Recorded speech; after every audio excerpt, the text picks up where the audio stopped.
Hello, welcome in, welcome in. This the Rich Get Richard. Thank you for watching. Thank you for tuning in. We're about to get this party started. We're streaming over all social media platforms, and it's a good day today. So we're gonna talk about different stuff, different money plays, different ways to make money, different ways on how you can get money, get access to money, get capital, raise capital, grow your capital, and all that kind of stuff like that. Like I said before, we're streaming live on multiple different websites or different platforms: Facebook in the house, YouTube in the house, Twitch in the house, Instagram, Kick, Twitch. But they be acting up sometimes, so it is what it is. What's up? I see you. Hey, Mr. Richard, I see you. What's going on? Welcome in, welcome in. Go ahead and ask your questions. So I always ask somebody on the, um, I always ask somebody, what subject do you want to talk about? And someone asked, um, buying a business versus buying real estate. And once you kind of understand um, the ins and out of both of them, then you can kind of understand what you want to get into. Thanks for sharing my experiences. I'm here for you, man.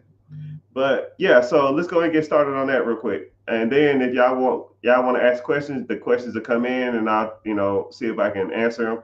But I try to get to them as much as possible because there's a lot of people in here. I'm streaming over a lot of social media platforms, and it's just a lot to. It's a lot of comments at times. So if you wanted to get into, so let's talk about both of them, right? So let's talk about real estate first. There's multiple different ways you can get into real estate.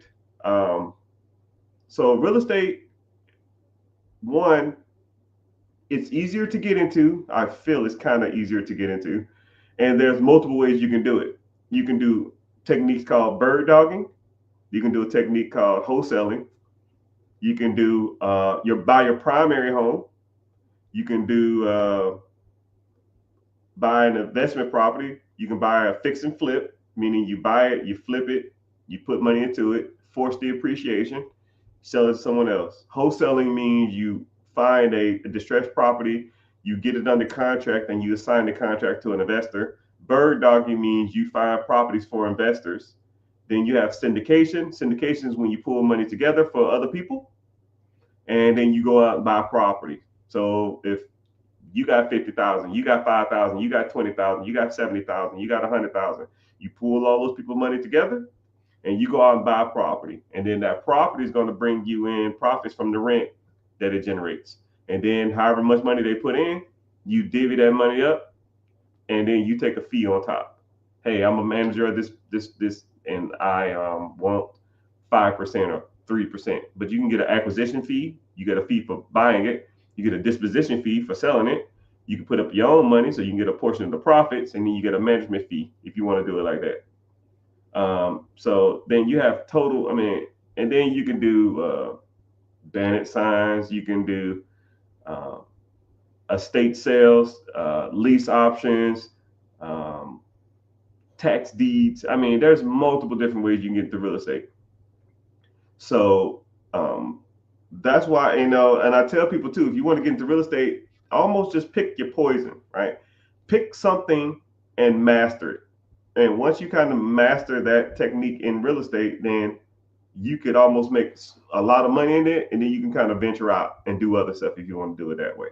If you want to be a professional bird dogger, which I know that people out there, that's all they do is go out and find properties for people. If you're an investor and you want to find a property in Detroit, you want to find a property in um, Texas, you want to find a property in Florida, all I do is I go out there and find you properties. And then what I'll do too is, if you want to, you can teach people the ins and out of that area, because you'll be surprised how many people want to invest in certain areas. So, like say for example, I'm not in Arizona, but if you was like a good bird dog guy or a guy that goes out there and find properties for people, I say, hey man, I want to buy some properties out there. Cool. You know the best places to look? No. Okay. Well, I offer. Let's hop on a call. I charge $99. Let's hop on a Zoom. It's like a half an hour. Make some slides on areas that he or she can buy, and charge them $100 just to teach them the ins and outs of the area. That costs no money. Make a slideshow. Have a map of the best areas to buy and sell in that area, and you will look up crime rates for them. You will look up eviction rate. You will look up rent rates, and you can do all this for free, and then charge somebody $100 to teach them how to invest, what the best areas to invest in that area. Charge them $100, $200, $500, $1,000, $5,000. Who cares? Whatever you want. So there's multiple different ways on investing in real estate, buying real estate, and getting into real estate. Okay, so now you have the business aspect of it. Buying a business takes a little more to know the ins and outs of it. One, you can get into real estate without no credit. Just like that bird dog technique, that requires no credit. You don't need it. However, if you bought a business, more than likely you're gonna need good credit.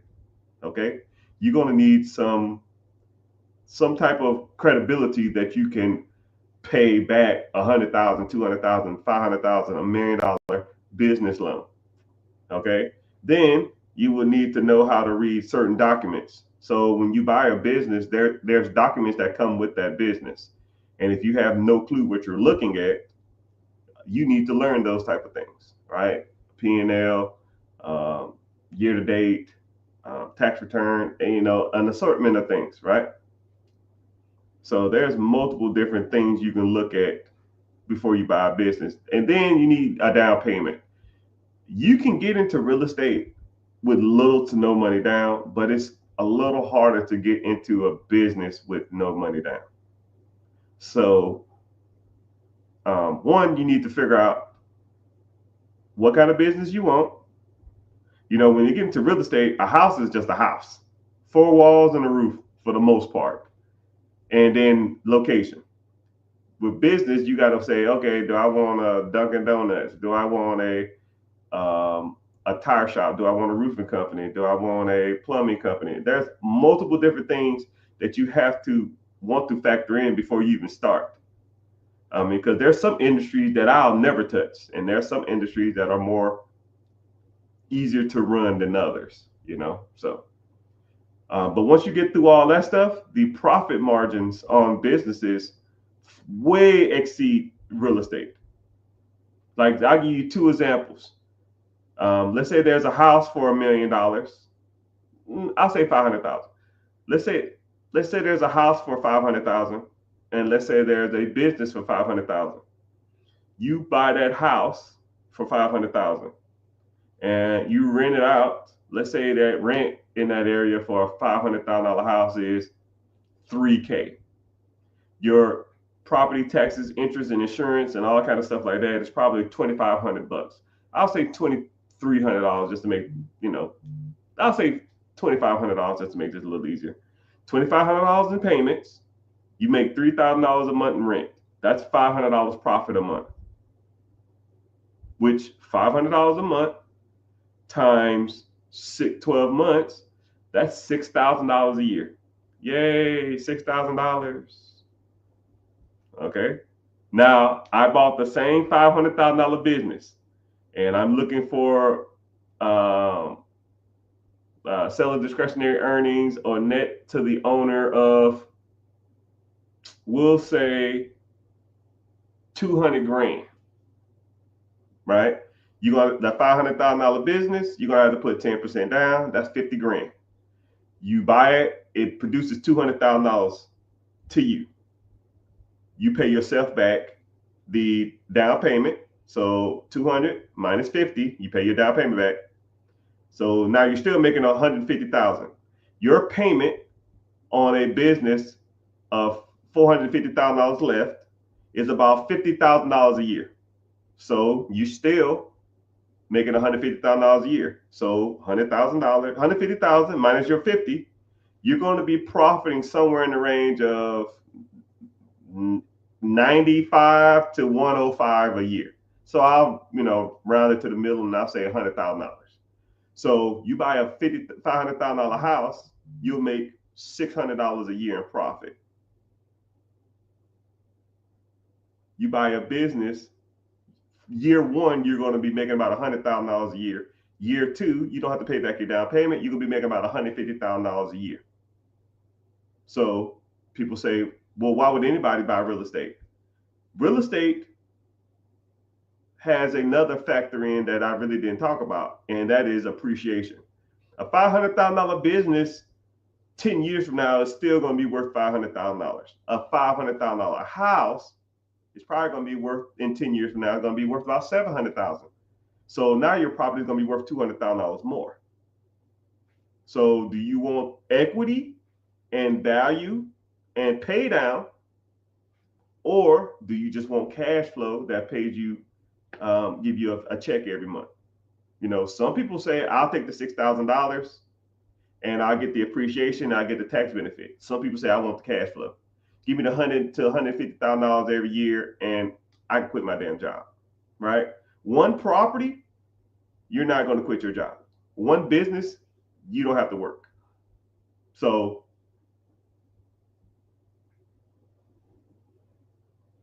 it depends.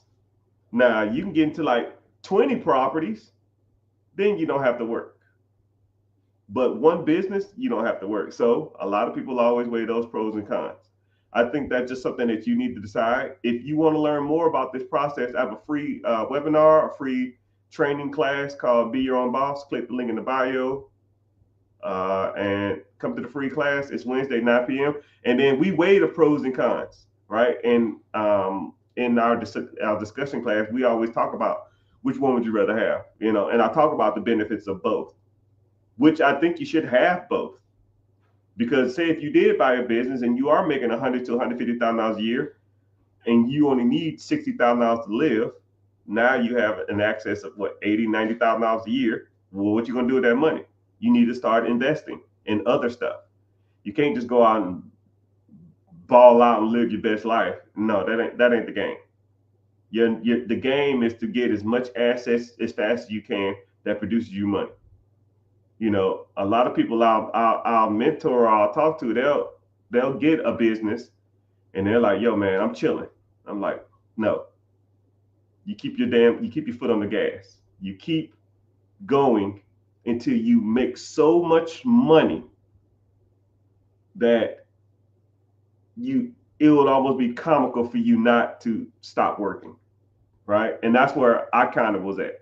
I mean, I was making decent money, really good money for years. And then one day I just sat back and I said, okay, I don't need to work no more. All right. And that's how you need to be. You can't just be like, I got one business. Let me try to live off this and coast off this. No, let's get 4 or 5 businesses. And then when you're bringing in, $100K a month, you take the $100K. Now you just go out and buy single family duplex, triplexes, quadplexes, apartment complex, apartments, trailer parks, mobile home parks, all that kind of stuff. You start buying that stuff, and then that money's going to start making you money. And then when that money comes in, then you start investing in ETFs, mutual funds, stocks, bonds, whatever. And then that money will start paying you dividend, and that'll start making you money. And then you start setting up like trust for your kids and your grandkids and your kids' kids and your kids' kids. And now you're sitting on stockpiles of investments in the stock market, stockpiles of real estate, stockpiles of businesses, and they all feed each other. All 4 of them, which I call that pretty much the 4 horsemen. That's the process that I pretty much teach.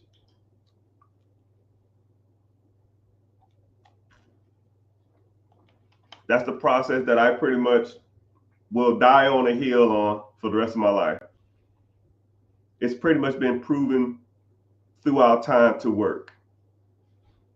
Someone said, is this your first stream? No, man, thank you for following. I see somebody on Twitch. I always try to stream.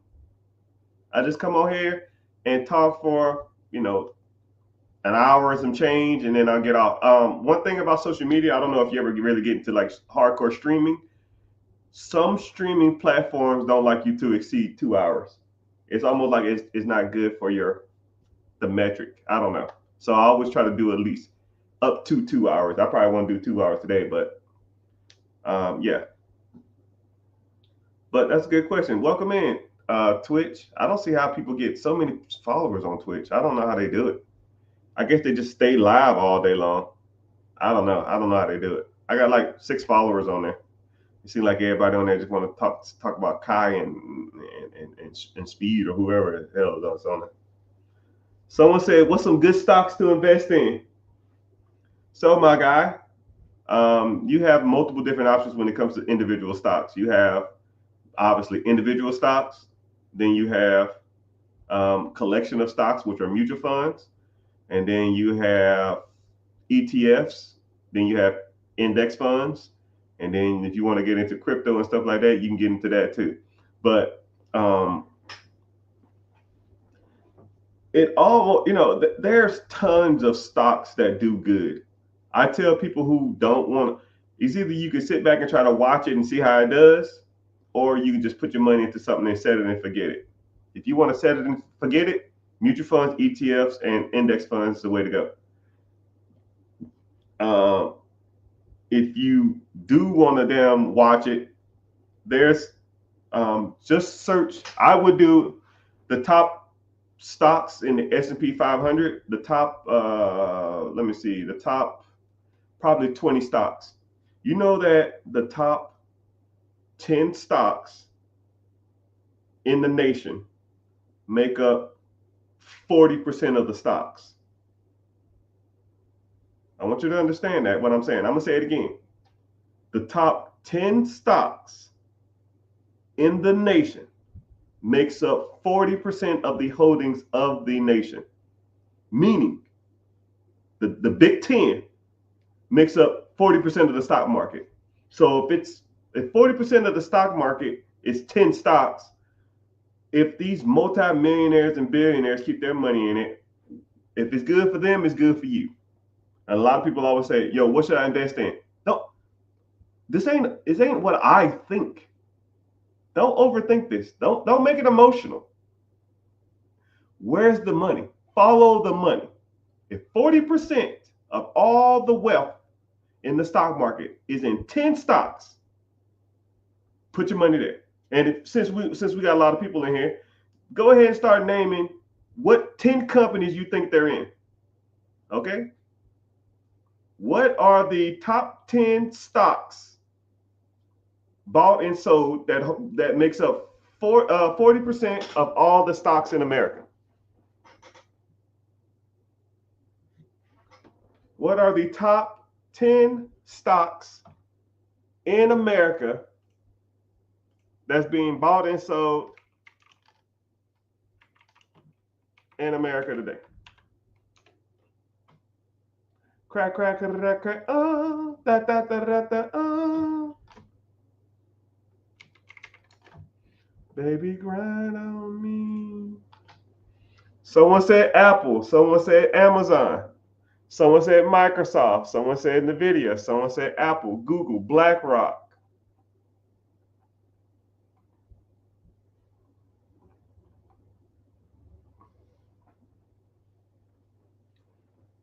Let's see what we got. Someone said Amazon, Apple, Google, NVIDIA, Microsoft, Meta, Berkshire Hathaway. You on the right track, brother. You are on the right track. You probably Googled it, but you are on the right track.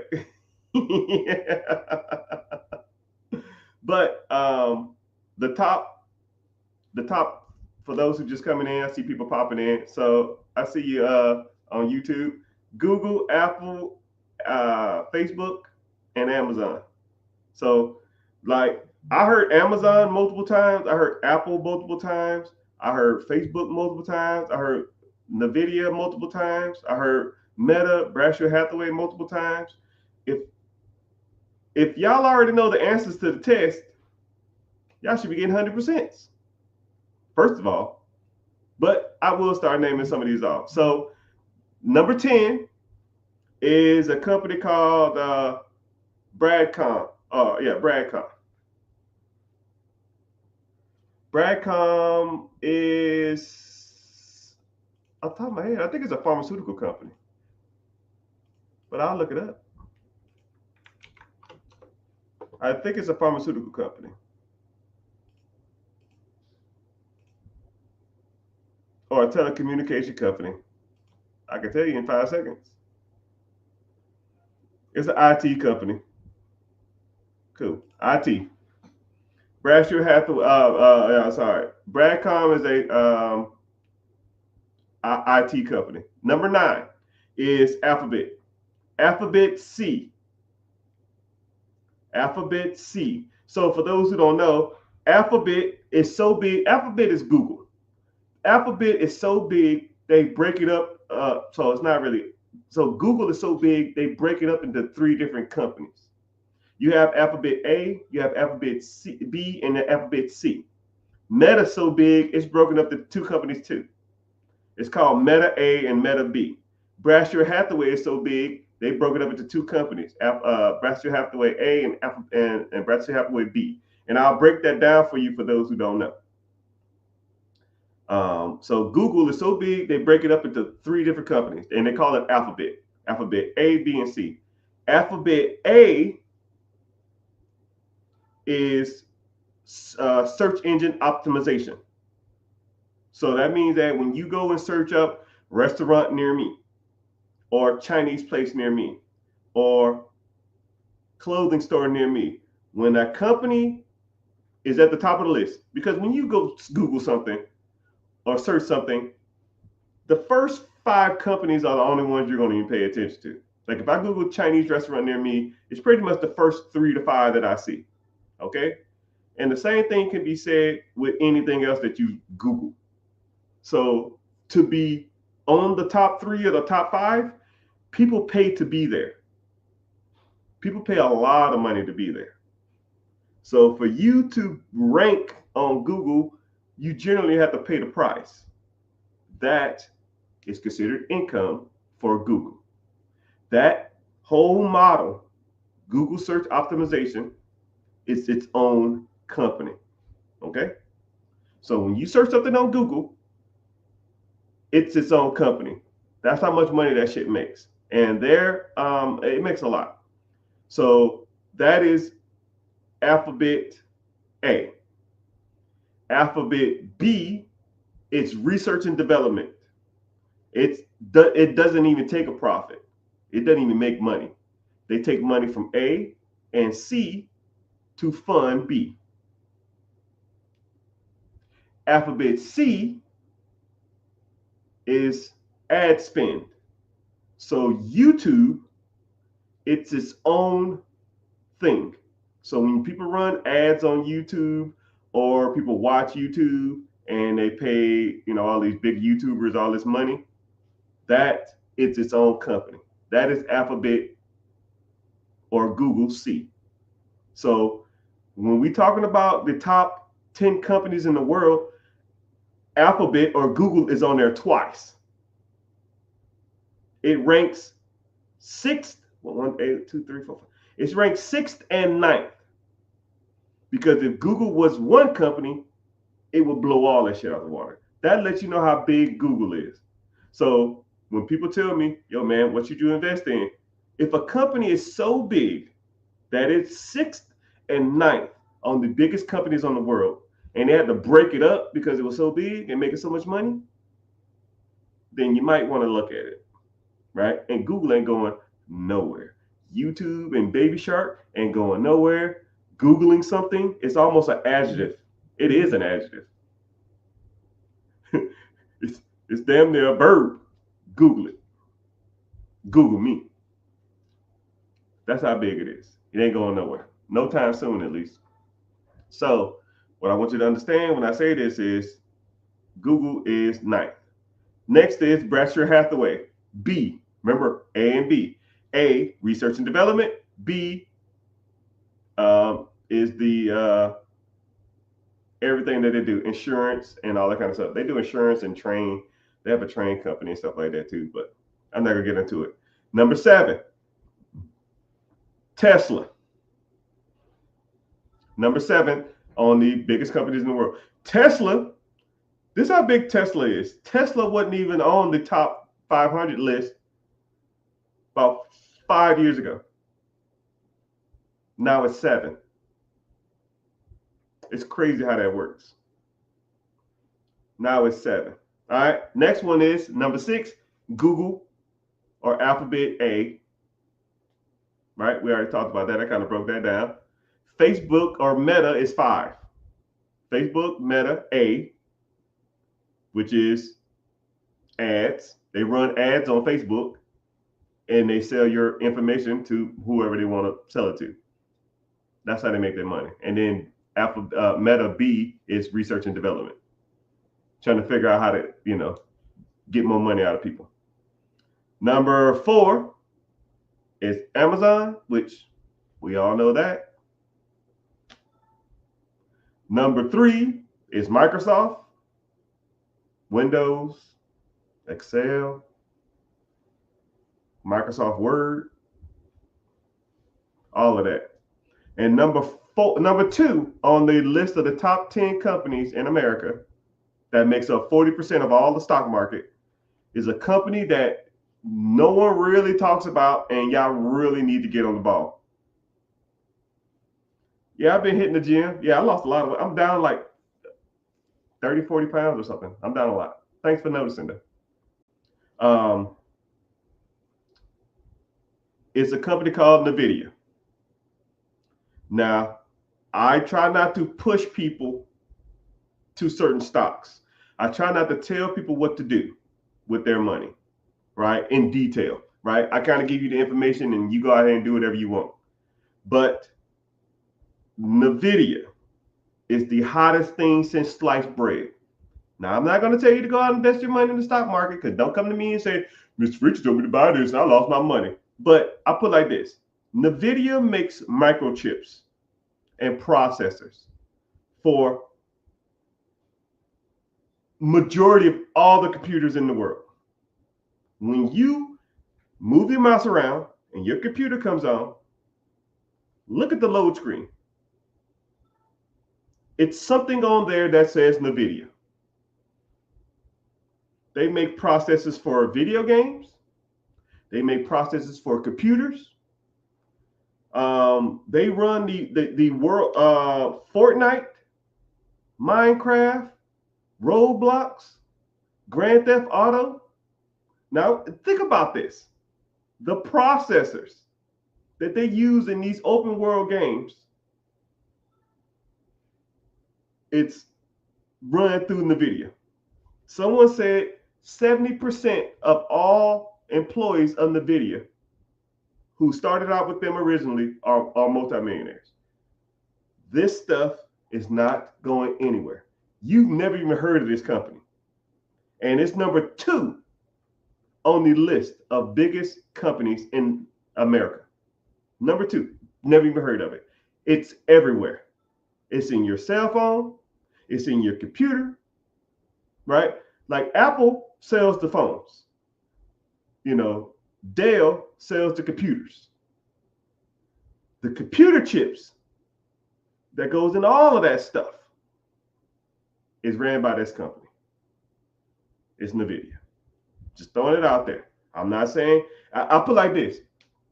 If I teleported myself 50 years in the future and the Terminator was running around shooting people with lasers, and I smashed his head open with a brick, and I pulled the microchip out of his head, I would bet my last dollar it said NVIDIA on it. That's where I think, that's how big that company is going to be. Okay? If you go to the future 50 years from now and you see a robot and you smash his head open, it was talking to you. Hello, sir. Facial recognition. How you doing, Mr. John? Hope your day is well. Smash his head open. Look at the microchip in his head. $5 it say NVIDIA. My last dollar it say NVIDIA on it. I'm not going to put that much emphasis on it. I'm just letting you know that that company is huge. And you might want to get some skin in the game. I can't tell you to, you might want to. And the last but not least is, you named it, Mr. $2 trillion valuation. And it is Apple. My Apple stock that I bought in 2015 is up 6,000%. I want you to think about what I'm just saying, man. I bought Apple stock about 11 years ago. I'm up 6,000%. And the only reason I bought it is because I was watching TV and they did an experiment. What they did is they put cell phone users in a room. They put a Samsung, all the different phones that was out there, and they put them in a room. And then they came and brought 3 different users of Apple, and they set them across from each other. And the 3 people with Apples would like play on their phone, and they would talk about how cool it was. Man, I got the latest and greatest Apple iPhone. I got this, I got that, I got this, I got that. And they would just look at the person in front of them. And it was just like, they wouldn't even say anything. They would just look at their phone and then just keep talking about their phone.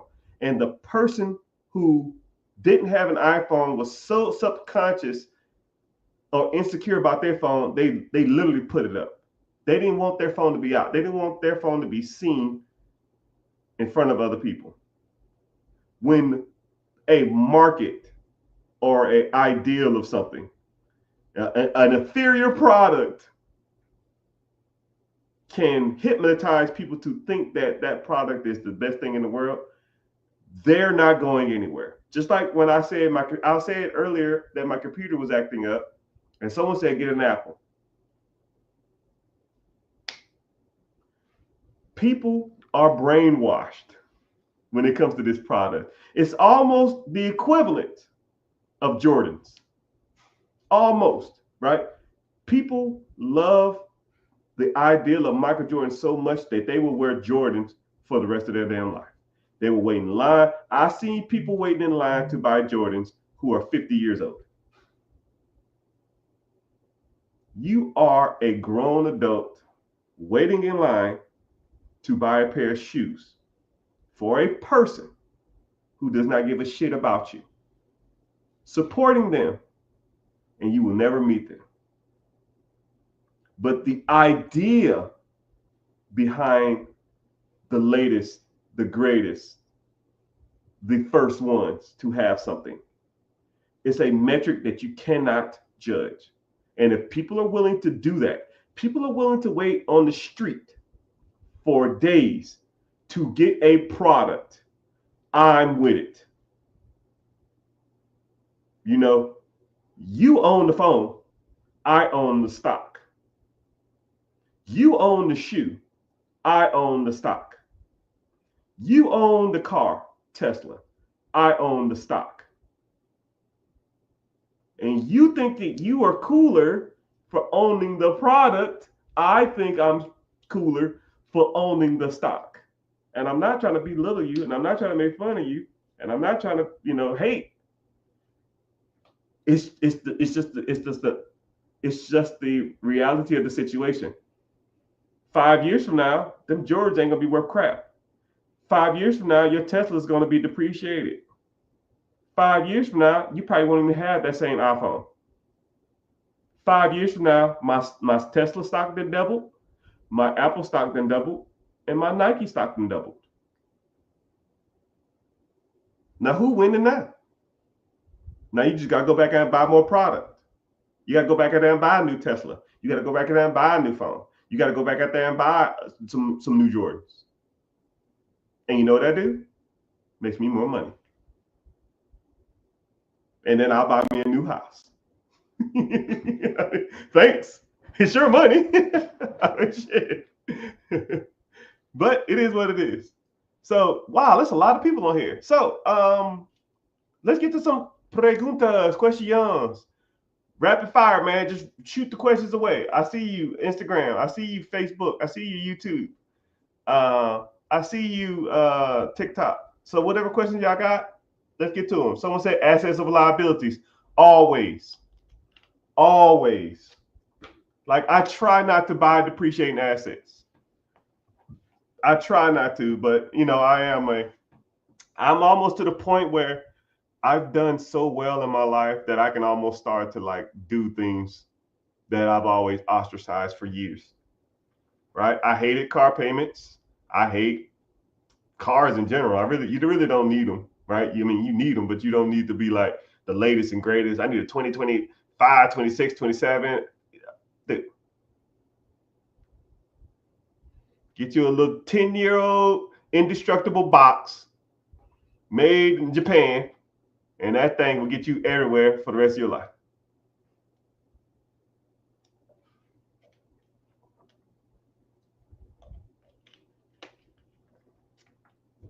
I think the average Honda lasts 200,000 miles. 200,000? But I guess you can't be the king of the block in a Honda, right? I can't be cool in a Honda. If that's your objective, is to be cool, then yeah, I'd rather be rich. I'd rather be rich and uncool than the coolest person at my job. I'd rather be rich and unemployed than cool and employed. I mean, shit. Stop it when I'm lying. I'd rather be rich at home than cool at my job. Maybe I'm tripping. Back in the day, I used to ask people that all the time. I said, I want y'all to do this scenario in your head too. And I said, if I gave you $100,000 cash, however, for 1 year's time, you could not dress up. Like, you couldn't wear like nice clothes. You have to wear like old dirty sweatpants or pajama pants or t-shirts. I don't care if it's a wedding. I don't care if it's a funeral. I don't care if it's a party. I don't care. You have to wear attire that doesn't look pleasing to the American. Or I will give you the $100,000, but you only can spend it on clothes, fashion, Louis, Gucci, Fendi, Prada, Nike, whatever. What would you do? I want you to really think about that, because it makes you think of what's really valuable to you. Do you want to look like you have it, or do you just want to have it? And over that year's time, a lot of people say, oh, that's easy, I can do that, that ain't hard, I can do that. But could you really? Could you wear busted up dirty jeans for a year? I mean, as long as your body's clean. Could you not wear a newer shirt? Could you not go shopping for a year for clothes? Could you not wear the latest and greatest in shoes? It's once you understand that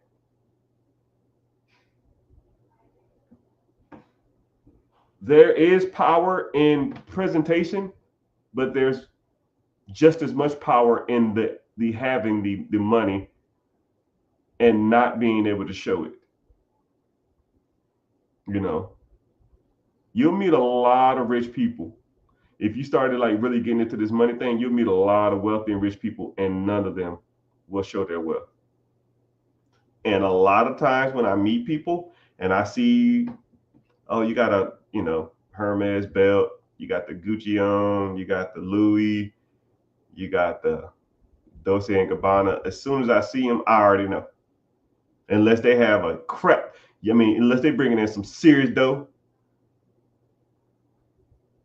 I can already tell. I mean, you can put $10,000, $15,000 down on a Lambo.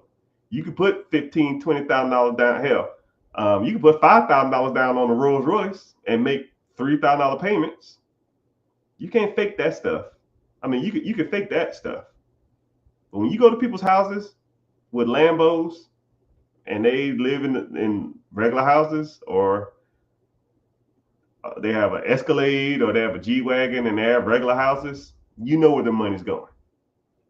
Or you see people in the nicest clothes in an apartment, you know.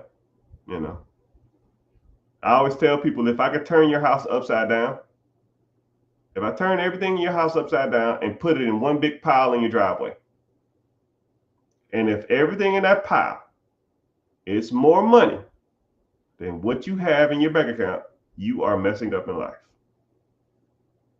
I want you to really think about that. If you don't listen to shit I say the whole time I'm on here, just listen to that. If I took everything in your house, okay, everything in your house, and put it in one big ass pile, a pile of stuff, clothes, TVs, video games, shoes, stuff. It's just things. Big old pile. Put it in the driveway. Throw your car in there too.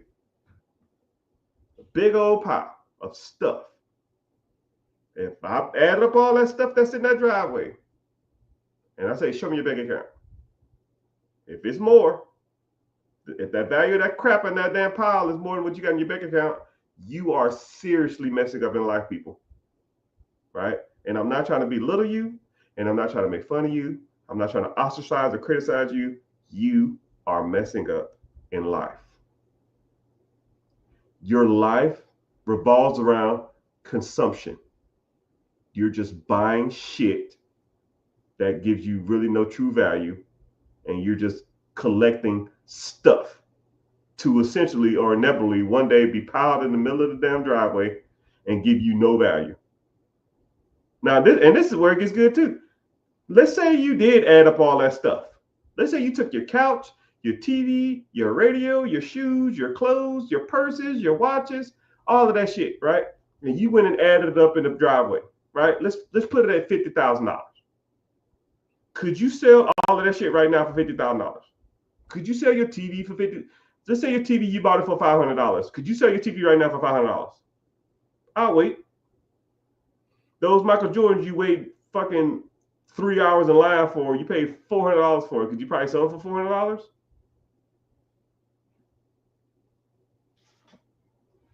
That Gucci belt, that Louis Vuitton shirt, that Prada bag, you paid $2,000 for it. Could you sell it right now for $2,000?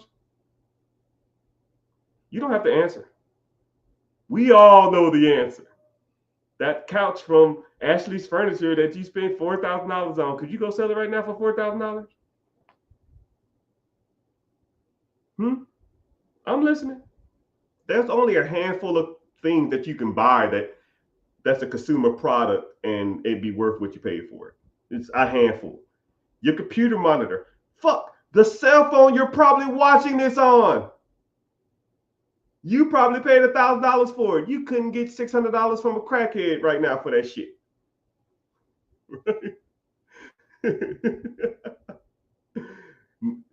Watches is one of them, right? A good watch you can always sell for about what you paid for it, right? But that's probably it. And some collectibles, right? Like say if you into like baseball cards or comic books, maybe some of that stuff you might break even. You might even lose a little bit, but for the most part, the majority of stuff, I want you to think about that every time you go and slide that fucking credit card or slide that debit card. Man, in 3 months, will I still want this shit? Or in 3 months, will this still be providing me value? Probably not. A lot of shit in people's houses don't do anything. It's just there. It's just there. You don't need all that shit. You know? Especially if you don't got it. Like if you bringing in $500,000 a year, be my guest. You bringing in $200,000 a year, from a business or real estate, be my fucking guest. What's up, man? I see you. Yeah, I'll get to you. I'm on live. Yeah, so I want you to think about that. You're spending all the money. So let me get this straight. You go to work probably for close to 10 hours a day, probably close to 11 hours a day. So you wake up, half an hour to get ready, then an hour to get to work, then 8-hour shift plus an hour break. So that's 9 hours. Then an hour to get home because traffic always worse when you get home. So you spend 11 hours a day to go buy a whole bunch of shit in your house that don't give you value, that's worth half of what you pay for it, if not less, just to tell people you have it. That's the game, people. That's your life. That's what you here for. That's what you go work 11 hours. You wake up out of your sleep to get ready to go drive, to do a job that you fucking hate, work with people that you don't like, and listen to a boss who don't know what the hell he's talking about. To fight traffic again for 11 hours out of your 16 hours a day you're awake, just to buy a whole bunch of shit that ain't worth what you pay for it. I figured it out, people. I'm writing a book on this. I figured it out. That's the game. And then one day, if you in your apartment or whatever, and then you can't pay the bills, that you lost your job, boom. Can't pay your rent, they throw you out your apartment or whatever, throw you out your house. And they're gonna take all that shit in the pile that I was just talking about. That TV, that ain't worth what you paid for it. That couch, what you ain't paid for it, what ain't what you worth it ain't worth what you paid for it. Them clothes that ain't worth it. Them shoes that depreciated. Those hats, that whatever that you bought is gonna be sitting in a pile on the curb. And you couldn't sell, let's say you have $30,000 worth of shit. You couldn't sell that shit for $5,000 cash.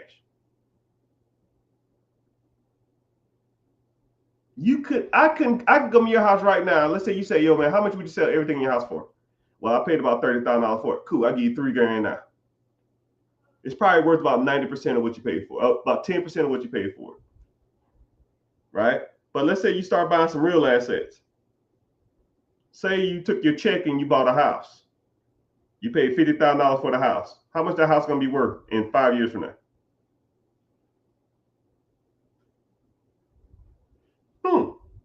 You bought a business. You bought a business for $100,000. Let's say in 5 years it's doing the same numbers it's still doing. How much that business worth now?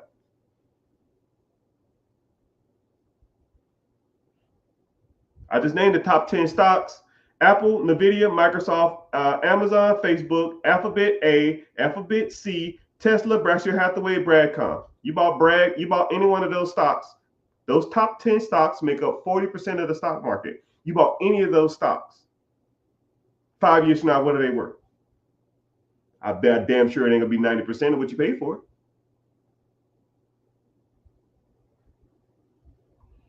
You got the game wrong, people. Y'all are hustling backwards. You don't work 11 hours of your fucking life a day to buy a whole bunch of shit that ain't worth shit. You go work 11 hours a day to buy shit that makes you money so you don't have to fucking work that job. Time is the game, not your TV, not Monday Night Football, not my Amazon packages, not my couch, not my bed, not this watch, not this hat, not this chair, not this table behind me. This ain't the fucking game. The game is to buy shit that makes you money with the money you went out to work for. You go out, you spend money, that you earned from a job and buy shit that makes you money while you're sleeping. And today, it might not you might make $5, $3. Tomorrow, $6. Day after that, $7. But you keep it up.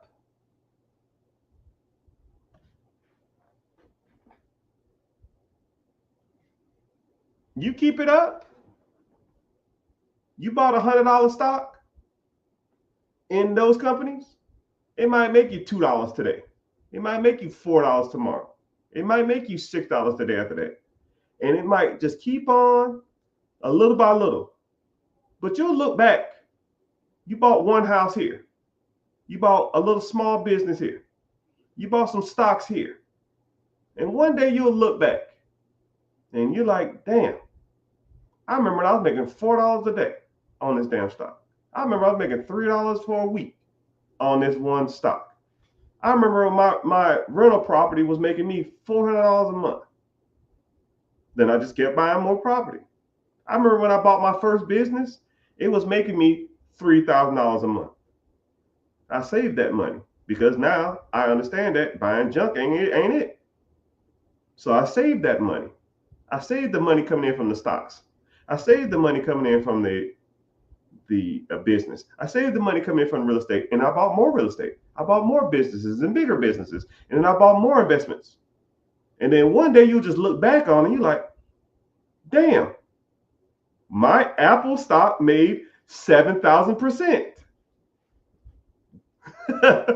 That's crazy. But I don't even care about what my stocks are doing because I'm making money because I kept buying property. I'm making more money because I kept buying businesses. You know? So once you understand that a lot of the stuff that you're doing this is controlled by you. It all starts with your mindset. It all starts with what you are doing to get ahead. Thank you for the follow on Instagram. I see you. You have to start looking at your money as the tool, not as a means to live. You can't look at it like that. You don't work to live. You work to produce you income to buy your time back, because time is the game. And I tell you what, if you can do this for the 5 hours that you're awake outside of work, if you can start side hustles, you can start investing here and there, start getting into real estate, start getting into business ownerships. If you can do that in the 5 hours a day and you start making good money, once you do it enough to make enough money than your job, we can kick the job goodbye. And now, instead of 5 hours a day, now I got 16 hours. Now, if you was making enough money to quit your job on 5 hours a day, imagine what you can do with your whole day. Your whole day is devoted to making money now. All right, and everybody who know me, I was in the United States military for 22 years, damn near. I was sleeping probably 3 or 4 hours a night. I got up at 4 in the morning.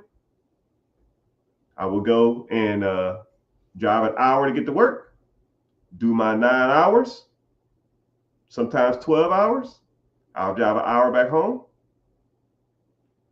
And then as soon as I got in the door, from 4 to like 1 in the morning, I'm working on buying real estate. I'm working on buying businesses. I'm working on learning more about investments, with some good stocks to buy in. I'm doing my side hustles. I'm going out here and flipping TVs, couch flipping, whatever I needed to do to make extra money. Because when that money came in, I didn't go out and buy grills. I didn't go out there and buy necklaces. I didn't buy Hellcats. I just took that money and I went and put it in more money. And then one day I just sat back and I said, well, shit, I'll make more money doing this side hustle stuff and businesses and real estate than I do at my military job. So I got out the military. And now I had all of that time to make money. And then the first month, this is what's crazy. I was probably doing 50, 60, $70,000 a month while in the military. When I got out the military, instead of me spending 6 hours a day, I had 18 hours a day. My income damn near quadrupled. It was astronomical because I had all day. I had all day to devote towards making this money. And if you have discipline, you have a little bit of drive, and you have some want, and this stuff is doable, people. Anybody on here listen to me, all of this shit is doable. But you got to want to learn the processes, you got to want to commit, and you can't slack off. Okay? You can't slack off. All right. So let's get to some questions. I got on the rant. I apologize. But if you want to learn more about these processes, I do have a free class. It's on Wednesday, 9 p.m. EST. It's called Be Your Own Boss. Be there or beware. Ha ha ha ha ha ha. But yeah, we talk about and no slacking. Yeah, no slacking. We talk about buying businesses. We talk about buying real estate. We talk about investing. We talk about credit. We talk about business credit. We talk about business credit. We talk about hybrid credit lending, credit stacking. Man, we talk about a lot. But yeah, just come check it out if you're interested. If you're not, it's all good. So somebody said, would you buy a franchise or a non-franchise business first? I like the way you asked that question. Someone said, would you buy a franchise or a non-franchise business first? So a franchise, so you got to take consideration. Franchise businesses are they're like done for you. Okay. So it's like, okay. So I'm gonna have a subcategory of a subcategory because I'm gonna talk about non-franchises, and I'm gonna talk about franchises like a little more in depth. So a non-franchise tag, for anybody who don't know what a franchise is, a franchise means that you are buying into a system that's already in place. So majority of restaurants, let's say Subway has a franchise tag. That means that you buy a Subway, that means you already have the systems, the teams, you have all of that stuff in place, right? The attorneys, they do ads for you. They run $5 foot-long commercials and all that kind of stuff like that. But you pay them a royalty, right? Royalties can range anywhere from 4% up to 10%. Some businesses. So everything you bring in, let's say if your Subway brings in $1 million, you owe them $100,000. So if it's 10%. So some people don't like franchises because they don't want to pay a royalty fee. But, the royalty fee is for, like I said, ads. It comes with support. It comes with everything that you need. And then you get the community too. So let's say every Monday, Subway franchisees meet and they have a Zoom class, and then they talk about what it's like running the Subway and all the different ins and outs that everybody's facing. Some people need that support, and if you feel like you need that support, it's good for you. And then they will have parties and stuff like that every quarter and stuff like that. So they'll have a get together. Oh, there's a get together every quarter in Phoenix, and then we're gonna go to Las Vegas. Then we're going to go to Orlando. Then we're gonna go to New York, and then you can meet a whole bunch of different franchise owners. You can meet the CEO. You can meet the vice president. You can meet all these different people that you see on these Zooms, and you can network with other franchises and all that kind of stuff like that. So some people like that support. Some people need that support.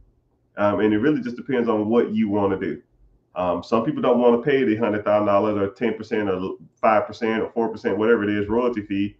But with that royalty fee comes a lot of support. It should come with a lot of support. If you have a franchise, some franchises don't give you shit, and I'm not an advocate of those. I would look into, if you wanted to get into franchises, one, I would not build a franchise. Like, hey, you pay your franchise fee of 10 grand entry, and then here's a loan. You go out there and build you a restaurant, and then you start collecting money. Fuck that. No, I'm not trying to do a build out. That shit takes like a year and a half. You can spend $300,000 to $500,000 on that. But if I was to do a franchise, I would do something that already exists. It already has a store. It already has a location. I'm just converting. I'm just taking over the ownership from someone else, and you just got to reach out to the franchisee, the franchise, whoever the franchise is, and you got to get approved. Which, how hard is that? It's like a job interview. If you can hold a vernacular for more than 5 minutes, you can pass. Can't be that hard, right? All right. Someone said, "What platform is it hosted on?" I have a time available. I need direct on what to do. Yeah, it's on. I don't even remember the platform, but I think it's an event, web event, something like that. But click the link in the bio. I think the guy who asked is on Instagram. Go to the bio, click, and it'll say "Be Your Own Boss." Just sign up there. I think it's like your name, your email, and your phone number, right? And I don't sell your information. I don't do any of that crap. So I don't do any of that crap. Someone said, "What about car washes?" Okay, cool. Car washes is good. But there's three different types of car washes. If you want to get into car washes, there's self-wash, like the quarter ones, and then you have the drive-through ones, and then you got mobile detailing. Mobile detailing means that you go to someone's house and you clean their car. That's on the rise, but it can be a little pricey. Um, if the drive-through ones is one everybody wants. You drive through and then you vacuum your car out yourself. You charge $10, $15 a person. A lot of the bigger companies are sucking all them up, but you still can make money on the quarter ones too. Like you go and you put your quarters in and you hand brush yourself. So it really depends. It's easier to get into mobile detailing and the quarter ones. The bigger ones are kind of saturated from the bigger companies. I think whenever hard times hit for people, if there's a recession coming up anytime soon or ever, I think that a lot of people gravitate away from the drive-through $5, $10, $15 one and just go do the ones themselves for $5. But car washes are going to be here forever. You know, they're not going anywhere. Mobile detailing is like a luxury. So if there's a recession or people not spending as much money, the mobile detail will probably drop down significantly. But people who can afford mobile detail don't really care about a recession. So it just depends. Good question though on the car wash. So you almost got to pick whichever one you want. If you want to get into the ones that you drive through, and those are expensive, but you still can find some. There's some mom and pop ones still along. Where can I find funding for small businesses with no capital? Well, congratulations, sir. Welcome in. That's my specialty. So, a small business with no capital, you need a no doc loan. So that's one of my specialties. That's what my funding company does. So if you want to learn more about the process, like I said before, click the link above or click the link in the bio. Just go to my homepage, click the link. It'll say "Be Your Own Boss." Sign up there, and I'll break down that process of how to do that. But you need to have proper structure to do that. And a lot of people will go to the banks and they'll ask for, "Yo, I need a small business loan." Just like he or she just asked, they said, "Yo, I need a small business loan." Small business loans require you to be in business 2 years, and you need the proper documents, and you need the proper income to get a business loan. But you can do what's called a no doc loan. No doc loans, you can get business funding or business lines of credit and business credit cards. And a lot of times, the way I try to teach people is you can do what's called a 0% interest. You can do no payment for you can do 0% interest for like 2 years or something like that. And now it reduces the amount of interest you have to pay. And then you can take your business from a small business to a medium-sized business or a large business, which I don't like the term small business, right? You're never small, right? You just need more customers, right? But yeah, you just need more money coming in. But yeah, so come to the free class and Yeah, we can help you get loans. I help people all the time. I just helped a guy raise $80,000 like a month ago. 80 grand, one bank. We went to one bank. They gave him $80,000. No docs, no money out of pocket. We told him do this, do this, do this, do this. 1 week later, he had 80K. Now that 80K can, what could you do with an extra $80,000, right? A lot. So I want you to let you know that there are people out here that's doing this type of stuff. And for those who don't, who need some proof in the pudding, right? Lines of credit, people. Lines of credit. Stacks of them. I always show people this book, and they're like, yo, they got books for credit cards? Yeah. You'd be surprised how many people have credit. And this is not even what's in my wallet, nor what's in my safe. My safe has the Saturnian Black Platinum, which is unlimited spending. I have no budget on it. They literally say, it was crazy when they said, yo, you qualify for a Saturnian Black. And I was like, okay. It's like, yo, that's a big deal. And I'm like, okay, yeah, sure. All right. And then they like, yeah, when you going to be home? I was like, I don't know. Why? It's like, yeah, we got to bring the card to you. I was like, you got to bring the card to me. They're like, yes. Okay, I'll be here. And they said, we have availability the next day at like 2 p.m. I should have recorded it.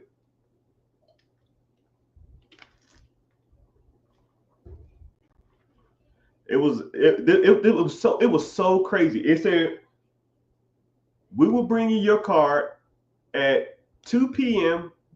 tomorrow. And I said, okay, that's fine. I got an email. They said, confirm that you're going to be home at 2 p.m. Sure. So I confirmed I was going to be here. Somebody showed up at my door. It was like 2:01. It was a guy. He was in a regular car. It's almost like he had a somebody like paid him to do it. I don't know how that shit works.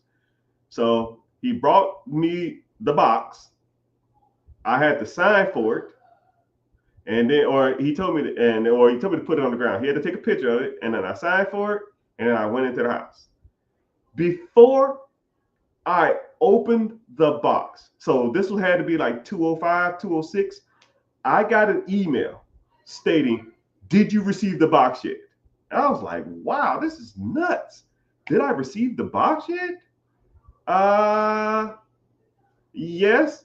Cool. Log on to this website. So I logged on to American Express, and they said, we need to verify that you received the card. I need all these different numbers. And then I opened up the box and I gave them the numbers, and I said, okay, cool, congratulations. And then they gave me like this spiel. They told me if I spent $100,000, I had to give them a 24-hour notification. If I spent over a $500,000, I had to give them a 3-day notification. So if I wanted to buy a helicopter or some shit, I don't fucking know, I had to give them 3 days notification to verify that I am purchasing it. And then I had to go through like this verification process. It's nuts. You never heard of it? Yeah, that's for the ballers. So I took that card and I put it in my safe. But you probably couldn't use it if you wanted it. It was crazy. I've never even seen that before. I've only used it once just to make sure it worked. And I put it in the safe. That's almost too much power. So I can see how people will say, I put a yacht or a Lamborghini or a house on a credit card, because that's how they do it. You get a shit ton of points, I guess. But it's all good. But thank y'all for being here. I appreciate y'all. Let's see if we got some more questions. Y'all got some good questions today. Someone said, what app do you use to buy stock? What is the best app to buy stocks with? The best app to buy stocks with is almost asking what's the best. I missed your question. I didn't see it. I'll go back and check though. Ask it again. It didn't come through, sir or ma'am, on Instagram. Ask again. But what is the best stock? What is the best app? That's like asking somebody, what's the better app? What's better? Nintendo Switch, a PlayStation 5 or a PlayStation 6 or whatever the hell they got out now, or Xbox. I mean, it really depends on the user. I like to invest dummy friendly or non-user friendly. So when I invest, I want to like set it and forget it. So if the platform or whoever you want to go through offers um, automatic allocation or automatic investing, I'm with it, right? Dollar cost average.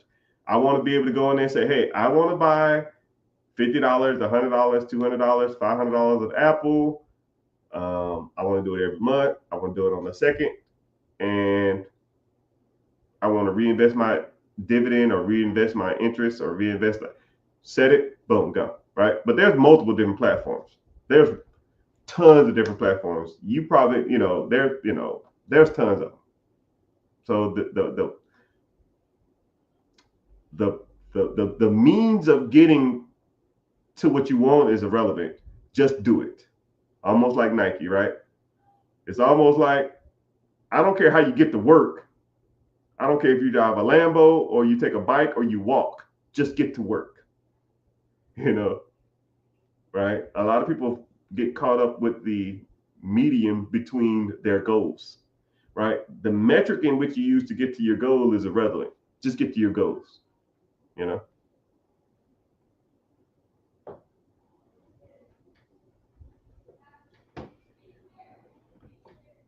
Oh, I missed other people's questions. I ain't see any. I already asked. I answered.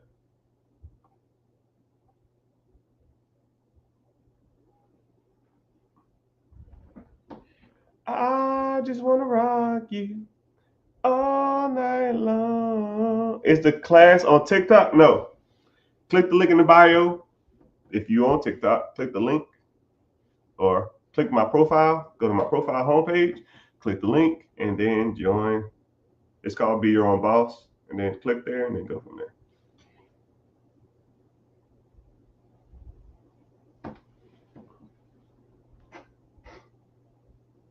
Where do you do the class? It's online. Build a business you can franchise? I guess you can. You can build a business you can franchise, but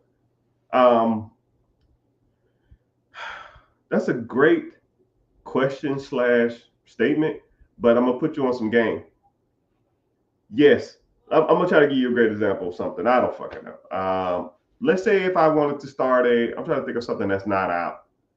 Let's say if there was a hot dog pizza shop. I don't know.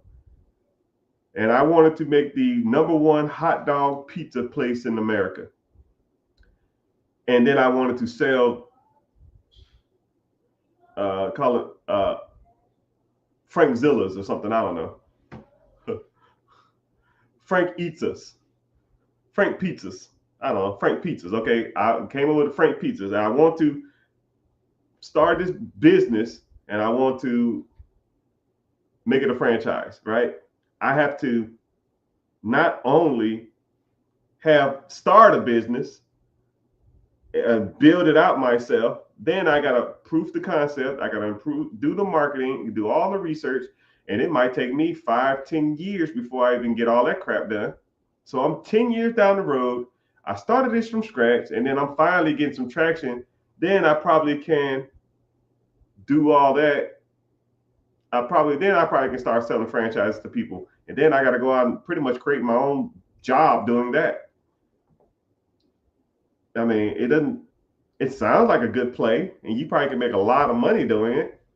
But if you just bought an existing business, take the profit from that, then buy another business in 2 years from there, and then take the profits from both of those and buy a third business in 5 years, then take the profit from all three of them and buy a third business in year 6, and then buy a fifth business in year 7 and 8. Now I'm making 300,000, 200, $1,000 a month. And then by year 10, I done stacked $5 million. I'm not trying to buy no franchise. I'm not trying to build no another business. I'm done. 10 million, 15 million. How much money you need? We're done. By the time you get everything set up, we're done. Shit, the game over. I'm retired. You know? Someone said my Kevin Hart business post brought me here. Well, hey man, it's crazy how Kevin Hart, I don't know what he was thinking. I mean, so for those who don't know, I did make a post about Kevin Hart.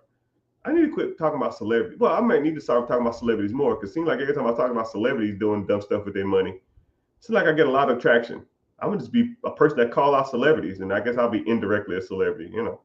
That's what, in all honestly, that's what 50 Cent did. If you really truly think about it, 50 Cent just called out everybody in the rap game, and he became the #1 rapper doing it.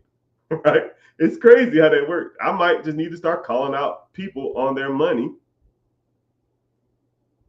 because just because you're a celebrity or you're rich doesn't mean you make smart financial decisions.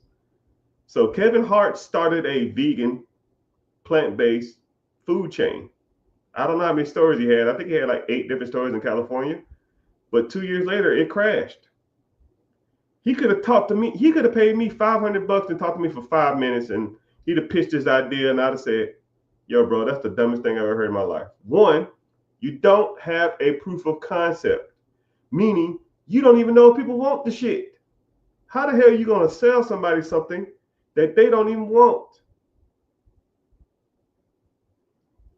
And then also, you don't have, you're selling something that's not even sound pleasing.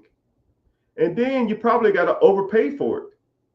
So let me get this straight, Mr. Hart. You're pretty much selling somebody something that they don't want, that's more expensive than something I do want, from a place I've never heard of. It's not going to work. I mean, fuck. Hey, man, I got a vegan burger. Okay, I didn't want a vegan burger. When I go eat a burger, I don't want a vegan burger, right? I don't want no plant-based soybean burger. I just want the greasiest. I know why I'm here. You know why I'm here, right? I want to eat regret. I don't want to eat healthy sometimes. I want to eat a nasty burger that's bad for me. It give me heartburn and keep me up at night. And then, like, say if I go to McDonald's to get #1, or Taco Bell and get, 3 tacos, say it's $6, $7. I go to this plant-based vegan place, crap, that I've never heard of, but I'm supposed to go there because Kevin Hart says it's good. And I'm paying $16 for a soybean burger that tastes like crap, and a green smoothie that tastes weird. It has a crappy aftertaste. I pay twice as much for half the flavor. Man, hell no. Why would anybody do that? And then for you to take a concept that don't even exist and do it. Like, I can understand that there was already a vegan place that's already making hundreds of thousands, millions of dollars. That's been around for 10 years, right? You got a track record. You got systems. You got teams. You got employees. You got proof of concept. It's already working. Buy a system that already works. Don't build a system and hope that it works. You're not going to win. Hell, even the businesses that's been around for years sometimes don't even work. Dollar General damn near going out of business. Kmart damn near going out of business. What else? What other businesses nowadays are going out of business? Right? There's tons of them that just ain't making it. They ain't making the cut. They closing the doors. Those ain't even working. So you think you're gonna come up and just wave your little magic wand and hope that just because your name's behind it that people want to get behind it? No, bro. That shit ain't it. It ain't it. So doing that, I know for sure ain't work. You might have, if it was a franchise or something, maybe, because at least franchise got some kind of buzz behind it. A proof of concept that don't work from a name that I never heard of just because I'm supposed to buy it because you Kevin Hart. I don't give a damn about that. I don't care about that. Someone said, what are my thoughts on Acorn? They okay. Like I said, the platform you use to invest is irrelevant. Just invest. Like someone saying, yo, man, what's the difference between you like Brooks? Do you like Nike? Do you like, what type of running shoes do you like to run in? Bro, just go run. You worry about the wrong thing. Go run. The ones you got on, they hurt your feet. Do some reviews, then go buy some new shoes. Right? Let's get some shit popping first. Let's get some stuff popping. Ain't buying the turnkey business risky? Hell, everything's risky. Buying Apple stock is risky, right? Everything has risk. There are just ways to minimize the risk. Now, if I put it like this, someone said, is buying a turnkey business risky? Okay. Let's say I bought a turnkey business that's a year old. Is that risky? Now, let's say I'm gonna keep using sub shops because it's easy. Let's say there's a sub shop that's a year old, turnkey, that's making you $100,000 a year. Now, there's another sub shop 5 miles up the street, and it's 30 years old, that's doing $100,000. Which one you think is less risky? They both got risk. Which one is less risky? The one that's 30 years old or the one that's a year old? Come on, people. Use your head for more than a hat rack. So, things like that help you minimize risk. Okay? Of course it's 30. It was rhetorical too. You didn't have to answer. I know the answer. So 30 years of a business that's been around is less riskier than the one that has been open for a year. They're both risky. Which one is less riskier though? All investments has risk. Your job, kind of my job, is to teach you how to minimize the risk, how to buy assets where you don't lose a lot, or hell, don't lose at all. We all take L's though. Anybody that's been in this money game for a decent amount of time, all take L's. We all take losses. Hell, I just got one of my apartment units, somebody didn't call in a leak, and it leaked behind the shower enclosure, and it corroded and fell down. It is $3,500 fixed. We all take L's. Did I want to pay $3,500 to fix the flooring of an apartment complex, of a unit? No. It's just part of the game. We all take L's. How to minimize those risks is what I and you should learn, or what I teach. What's crazy about that is I must be a decent coach, or I must be a good mentor, because you just learned that getting an aged turnkey business is less riskier than getting one that's not aged. Hell, I can teach you 15 different lessons right now about what makes a business risky and what makes it not a risky business. I'll give you another one real quick. Let's say there's two businesses. Yeah, you know what? I'm not going to do that. Nah, I don't feel like getting into the deeps of it. But good question, though.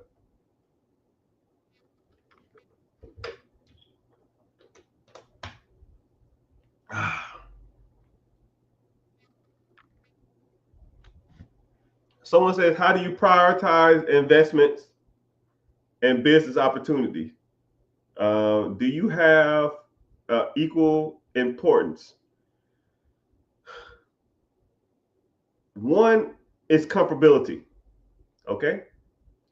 One, always look at your comfort level. Should I think that you should buy a $5 million business as your first investment ever before you own stocks, bonds, mutual funds, ETFs, or even own your own home or own investment properties? Probably not. But start whatever you feel comfortable with.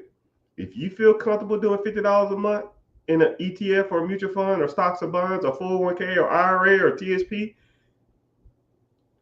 roll it. And then learn to get faith in investing. If you want to go out and buy your first property as an investment property and you still renting, roll it. If that's what you want to start with, whatever you feel comfortable with. You know, I can't tell you what to feel comfortable with, but I will tell you, me personally, I look at risk, income, and the potential of whatever I'm investing in as my metric. That's what I do. So, for example, let's say if, and I also look at upside too. Let's say if I have, I have an extra $50,000 this month to invest, and I come across, because you should always be looking for opportunity. Always. I look at 10 different businesses to buy a day. I look at probably 30 or 40 different properties to buy a day, every day, right? And let's say this month, boom, I got an extra $40,000, extra $50,000. Let me see what houses are available. And let's say the houses this month, the ones that are available, not the best. They're not in a good neighborhood. They don't have good rent rates. They don't have tenants already in them. They have a lot of work that needs to be done. And I'm just like, nah, I'm done. I'm good on real estate this month. And then I'll look at a business for sale and I say, oh, wow, this has, the owner's retiring. He or she wants to sell it. They'll do an owner financing deal. They'll take $50,000 down and it produces me $118,000 a year for, while owning this business. And I say, well, how much money does it produce? How many hours I got to work? Oh, I said, I work from home. I work 3 hours a day. I work 3 hours a week. Cool. I'll hop on that. I prioritize that because now that is more enticing. And then the next month, I do the same thing. So next month, it'll probably do, okay, cool. I got an extra $30,000 this month. I looked at houses. The houses are sucking. I look at a business opportunity. Nothing catches my eye. Okay, well, I'll just buy $30,000 worth of NVIDIA stock. Or I'll buy $30,000 worth of Apple. I'll buy $30,000 worth of Facebook or Google or Alphabet or Tesla. And then it just sits in there and it makes me money, right? But what I don't do is not do anything. You have to do something constantly. You have to do something. I don't sit back and say, well, I'll wait. I'll get more opportunity down the road. No. You make your decision today. You figure it out now. Let's do it now. If no one told you today, I love you. Oh. Don't be cornballish. Damn, man, y'all bumping, man. Where y'all come from? Jeez, let me get y'all some shout outs. Crap. Twitter is bumping. YouTube is bumping. Twitch, where y'all come from? Y'all go ahead and let me know where y'all coming in from. Where y'all checking in from? Instagram bumping? Where y'all coming in from? Like, where y'all, like, what state y'all? Y'all don't got to say the city. Y'all can just say the state, though, if y'all want to. I appreciate y'all being in here. Get my damn views up.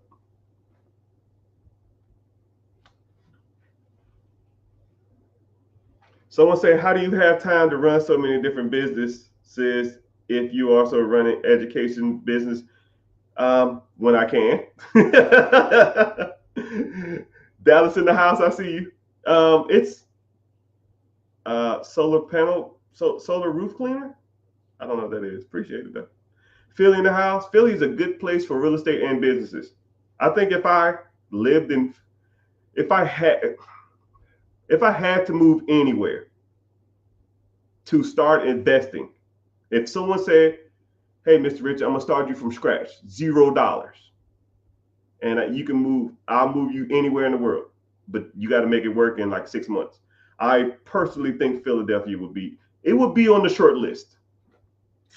Philadelphia, you can work miracles. The housing is cheap. A lot of mom and pop businesses, a lot of tight knit community. I hate the weather, but you can get access to capital.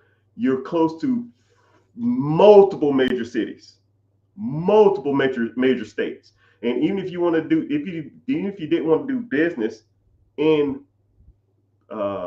Pittsburgh, Pennsylvania, you can go to New Jersey, you can go to New York, you go to Virginia. I mean, you got opportunities all around you, man. Philly's a sleeper, man. Right? It's a sleeper. The cost of living is kind of cheap. Housing, you can get a house for 60, 70 grand. That's damn near turnkey. Philly, Pittsburgh would be on the short list too. I would literally go to Pittsburgh and have probably 50 properties in 6 months. Easily. No money. Zero in my pocket. Give me a $500 gift card and a pickup truck, and I will have 100 properties in Pittsburgh in 6 months. Easily. Pennsylvania is a sleeper. That's just my personal opinion. Illinois in the house. Illinois is good too. Some parts of Chicago, some parts of North Illinois. That Naperville area is kind of rough, but it's kind of expensive out there. But you can find some good deals in Philadelphia and Illinois too. Texas is good. One thing about Texas I like is Texas is a owner. It's a owner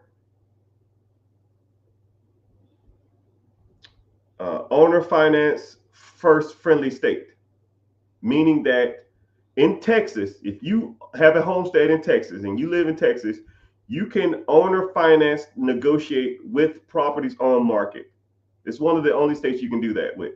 So if you're looking on the MLS and you see a property, you can write a contract to the owner through a real estate agent for owner financing in Texas. Meaning you can make thousands of offers in Texas for owner financing. Let's say if I went out and I go to Zillow and I put in properties under 150,000, and I say, hey, every property for $150,000. I email the agent. I say, yo, I want to put $10,000 down, and I pay you $700 a month until this property's paid off. Let's say if you send out that email 500 times, someone will write you back. That's how I would start my real estate journey in Texas. Business game out there is bumping too. And you can get real estate out there cheap. Cheap. Right? Especially the house you live in. You can get a damn near a mansion in Texas for fucking $600,000. $700,000 in Florida ain't gonna get you a damn trailer home, man. But hey, what do I know?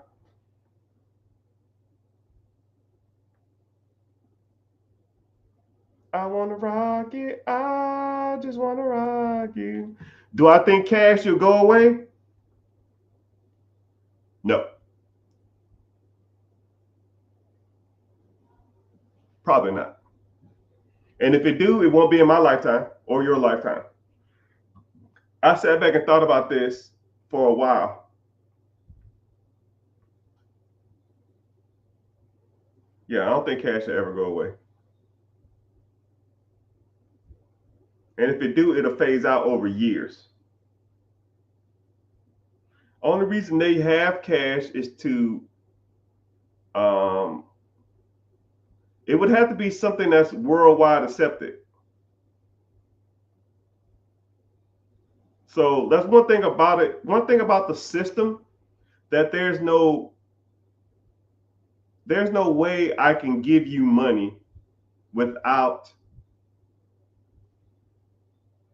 there's no universal metric of conversion of a good or a service or a product from a person to another that's nationwide accepted, but cash, right? Like, so if I say right now, hey, I got $100 for the first person to give me their cash app, you know what someone will say?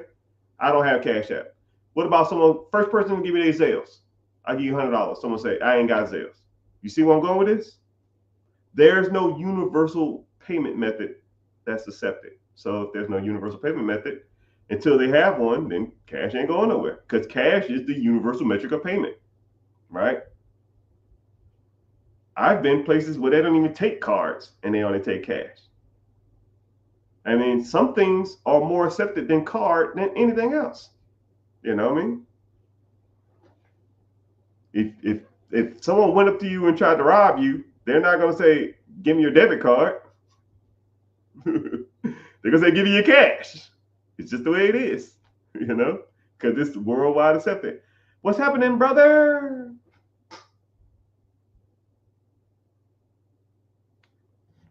I came to the realization that I want to adopt this man. You can adopt me. I'm expensive though. I like to eat out. I'm bougie. But most businesses for sale are failing. You have to rebuild them anyways. Most businesses are failing. Man, you don't get out of here with that crap. There are mom and pop businesses that's been around for 20, 30, 40 years. You ever been into a place and it's like an old person working there? They got a cash register that be like, chugoo, chugoo, chugoo, chugoo, chugoo. They don't have a website. They don't have no POS system, point of sale system. You don't find them on Google. It's all word of mouth. You telling me those places are failing? They've been in business for 40 years, 30 years, 20 years. Those places aren't going nowhere. Hell, if anything, you can make them better. You don't have to rebuild. You can just build on them.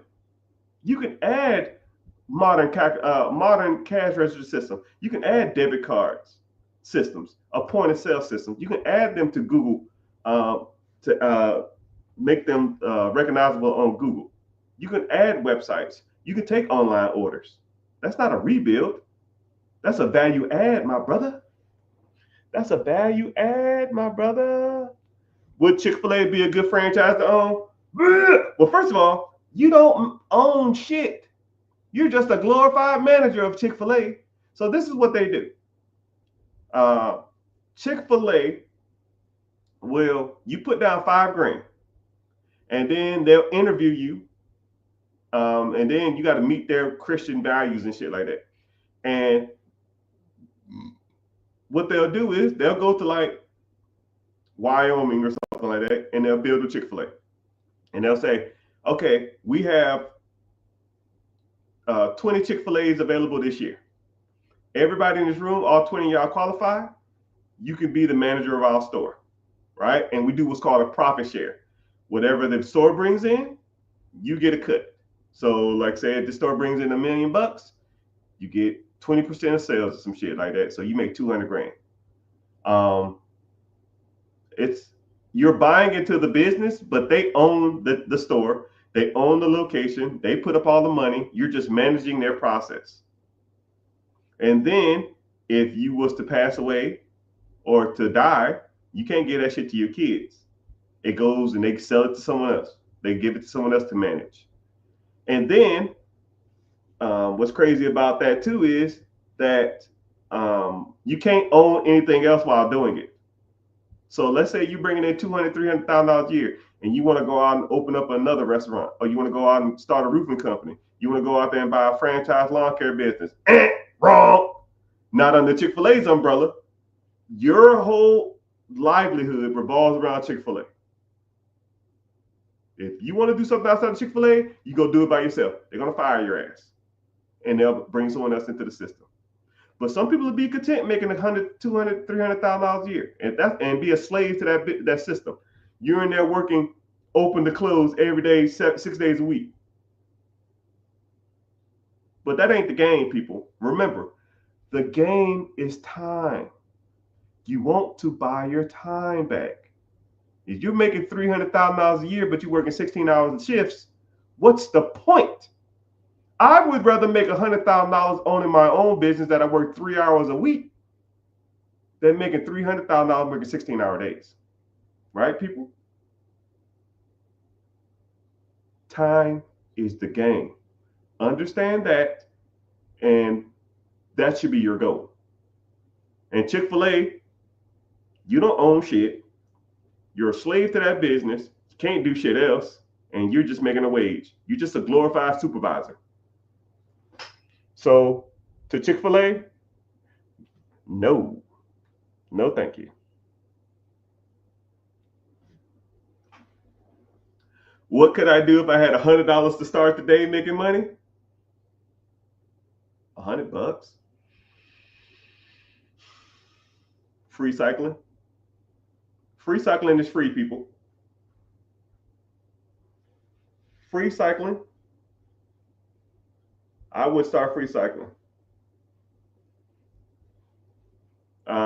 Free cycling is go to Facebook Marketplace, search a square radius in your area of 20 miles.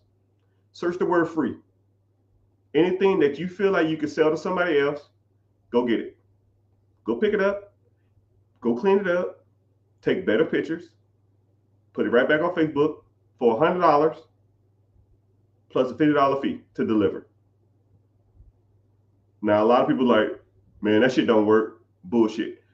I did an experiment with my community.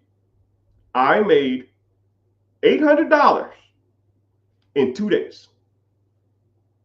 $800 2 days.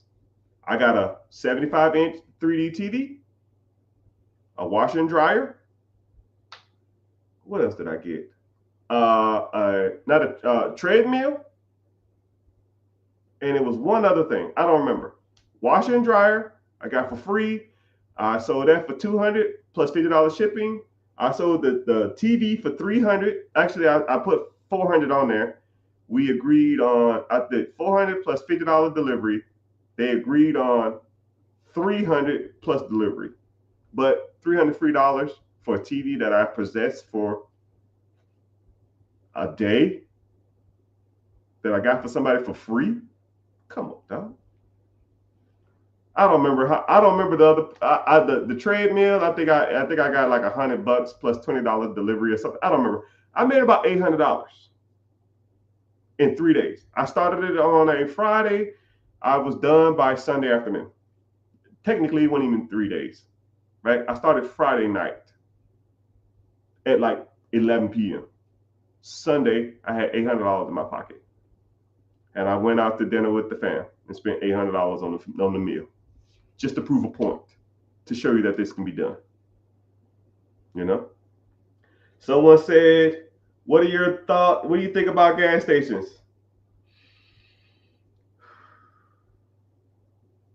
All right. Somebody in the chat, I see you. Yeah, gas stations. If you really pay attention to gas stations, the majority of gas stations that make money are by the highways. If you look at a gas station that's not near a highway, if it's 2 miles from within a highway, they generally don't do good, because the majority of people pay at the pumps now. So you go get your gas at the pumps and then you leave. All right. The markup on gas is like 5 cents. So let's think about it. Say your car fills up 30 gallons or 20 gallons. You get a 5-cent profit for every gallon of gas you sell. That's $1 of profit. You know how many gallons of gas you have to sell to make profit, the margins are made on gas in the concessions or inside. Why you think a Slurpee is 99 cents? Because it's a 3-cent cup and 8 cents a product. They probably pay 11 cents for that. 11 cents, they sell it to you for $1. They make 90 cents off a drink. They made just as much money off a drink than you did off 20 gallons of gas. That 20 gallons of gas, if it's $3 a gallon, that's $60. Off $60, they make $1. But off a 99-cent drink, they make 90 cents. So I want you to think about it like that. So gas stations, like think about like Buc-ee's. Buc-ee's don't make shit on their gas. Buc-ee's makes money from you going in there and buying $8 brisket. Buc-ee's makes money off of you buying their t-shirts. Buc-ee's make money. You go to their fountain machines and they're selling their fountain drinks for the big gulp for $1.50. Shit, they spent 10 cents on that cup and 5 cents on the drink. So they make $1.50, 15 cents in cost. They make $1.30. That t-shirt cost them $3 to make. They sell it for $15.99. They up $14 from a t-shirt and a drink. But you buy $20 worth of gas, they only make $1. The money is in the concessions and in cigarettes and in lottery tickets and donuts. That's where they make their money at. So yeah, the gas just pays for the overhead. The gas just pays for itself. The gas pays to run everything. You want to start making profit? Start selling shit in your shop. That's why you ever go to a gas station and they'll have t-shirt. You ever went to a gas station? It's almost like they sell more shit than just gas. They sell food. They sell liquor. They sell t-shirts. I've seen a gas station that selling Xboxes. I've seen a gas station that sell, yellow jackets, contraceptives, just all kinds of shit because they make their money off of not gas. You ever went to a gas station that didn't even sell gas? It was like a convenience store. They had the pumps, and then they ripped the pumps down, and now they just sell like a little corner store because the money is in the services or in the products, not in the not in the gas. But we learning here. We learning, people. We're learning. Texas in the house, South Carolina in the house. I made a small fortune in South Carolina. A small fortune. Someone said I want to do a roller skate. If I would do a roller sink, I can't even talk. Roller skink, I can't even talk. A roller rink, I would do an existing one, and I want clientele that's been there for years, and I would cater to adults. I wouldn't want kids coming there and tear my shit up and shoot my place up. I want to, I had to have like skate jams and shit, and it'd be like 500 people on the floor. That's what I want, right? I ain't trying to cater to no kids. They don't even skate. They're just sitting around and want to fight and be cool. I'm good, right? Same thing with bowling alleys. If I was to buy a bowling alley, I wouldn't want to cater to people on dates. I want like a Mac Daddy league. I want a year-round league that has 1,000 fucking members, and they do a different league event every quarter, and that will pay for everything and some. And then people who just come in there randomly to do like random date night and stuff like that and family night, that's just an afterthought. That's just extra money. That's what I would do. Or I would do something like a main event or like a Dave & Buster's that's like bowling alley on top of arcade, on top of food, and that type of shit like that. That's how I would do it if I was to do some of that type of stuff. But I'm spitting facts. But you know what else I'm spitting? I'm spitting to be out of here, right? But I'm glad a lot of people are here. Damn, man, we're bumping. God dang. Appreciate y'all everywhere. YouTube, Facebook, Instagram. Someone said laundromats. Could I do that? Sir, I can do that with any business. Laundromats, car washes, roofing companies. I can do it. That's what I do. That's why we're here to learn. I can break down any business that you want me to, and I give you my opinion on it, right? But my opinion ain't everything. But a lot of people like insight on this type of stuff. If you like insight, if you like this type of stuff, if you want to learn more about this, you want to learn more about investing, you want to learn more about credit, building credit, business funding, you want to learn more about buying businesses, FTT businesses, franchises, you want to learn more about investing, stock market, mutual fund, ETFs, 401k, IRAs. Whoa! Thank you. If you want to learn that type of stuff, come to the free webinar. It is Wednesday, 9 p.m.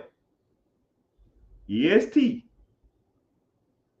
And learn more about all these processes. Go to the link, sign up, and I'll come on there and then we can talk about all this different stuff. You want to learn more about these processes? I'm being there and we can break some of this stuff down. I'm looking forward to seeing you there. And if I don't, just at least make sure you're following on the platform that you're on. And at least follow me on YouTube. That's the only platform that pays me to be here. So I really appreciate it for those who checking me out on YouTube. But someone said, what can I do with 10 grand? Man, that's easy stuff. Light work. But come to the free class. Link in the bio. Sign up. I'll see y'all there. Zane.